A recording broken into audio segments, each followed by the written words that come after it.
Tamil சினிமாவுடைய comedy மன்னன், comedy ஜாம்பவான் அப்படின்னு செல்லமா அழைக்கப்பட்ட கவுண்டர் மன்னன் கவுண்டமணி திடீர்னு வயது மூப்பின் காரணமா உடல்நலக் குறைவால அதிகாலை மருத்துவமனையில் அனுமதிக்கப்பட்டு அவருக்கு ஏற்பட்டிருக்க மிகப்பெரிய சோகம் ஒட்டுமொத்த தமிழக மக்களையும் கண்ணீர்ல மூழ்க வச்சிருக்கு. தமிழ்நாட்டுடைய கவுண்டர் மன்னன் அப்படின்னு 80s 90ஸ்லயே எல்லாராலையும் செல்லமா அழைக்கப்பட்டவர் கவுண்டமணி. தமிழ் சினிமால கவுண்டமணி ஆரம்ப காலகட்டத்துல ஒரு சில நெகட்டிவ் கதாபாத்திரங்களையும் சில நகைச்சுவை கதாபாத்திரங்களையும் நடிச்சாரு. அவருடைய அந்த குறும்புத்தனமான பேச்சு, யாரு என்ன பேசினாலும் அதுக்கு டக்கு டக்குன்னு டைமிங்ல கவுண்டர் கொடுப்பாரு. கொஞ்சம் கொஞ்சமா கவுண்டமணி ஒரு நகைச்சுவை நடிகரா தமிழ் சினிமால அடையாளம் காணப்பட்டாரு. ஆனா கவுண்டமணி தனியா இப்படி பல கவுண்டர்களை கொடுத்தாலும் அவருக்குன்னு தனியா எந்த ஒரு டீமும் இல்லை.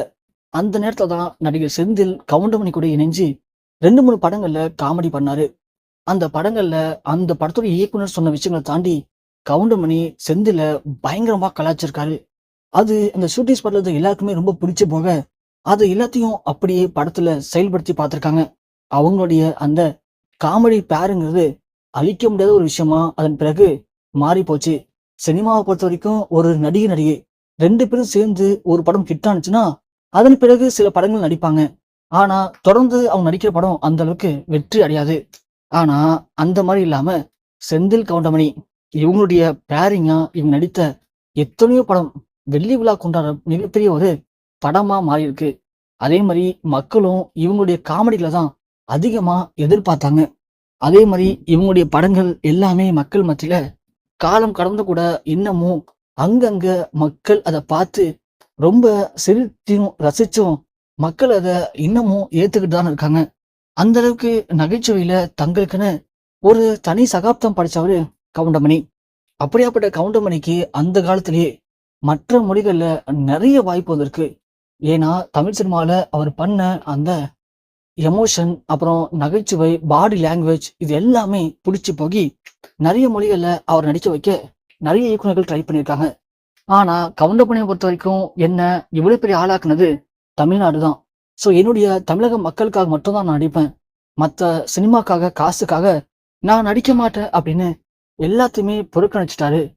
தமிழ் சினிமாவில் மட்டுமே கிட்டத்தட்ட 400 படங்களுக்கு மேல நகைச்சுவை நடிகரா, வில்லன் நடிகரா, முக்கியமான கதாபாத்திரம், அப்புறம் ஹீரோ அப்படின்னு எல்லா விதமான கதாபாத்திரங்களையும் தனது தனித்துவமான நடிப்பின் மூலமாகவும் தனது நகைச்சுவையான பேச்சின் மூலமாகவும் மக்கள் மத்தியில பெரிய ஒரு சகாப்தம் படித்தவர் கவுண்டமணி.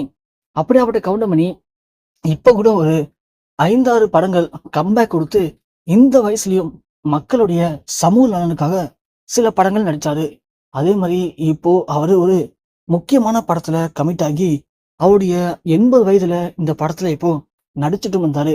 ஆனா இந்த படத்துல நடிச்சிட்டு இருக்கும்போது திடீர்னு ஷூட்டிங் ஸ்பாட்லயே அவருக்கு உடல்நிலை சரியில்லாம போகி அதை பிறகு மிக மிக ஒரு மோசமான நிலைமையில அவரு அங்கிருந்து கொண்டு வந்து மருத்துவமனையில அனுமதிக்கப்பட்டிருக்காரு. அவருடைய வயது மூப்பின் காரணமா இந்த வயதுல கொஞ்சம் கூட ஓய்வு இல்லாம தொடர்ந்து இந்த ஷூட்டிங்கில் நடித்ததன் காரணமா தான் அவருக்கு இப்படி ஒரு அவல நிலை ஏற்பட்டிருக்கு அப்படின்னும் அவருடைய உடல்நிலை இருக்க ரொம்ப மோசமாகிட்டு இருக்கு அப்படின்னும் மருத்துவர்கள் கைவிரிச்சிருக்காங்க. இந்த விஷயம் சற்று முன் இணையத்தில் வெளியாகி ஒட்டுமொத்த கவுண்டமணி ரசிகர்கள் அனைவருக்கும் உச்சக்கட்ட ஒரு மீளாத சோகத்தை ஏற்படுத்தியிருக்கு.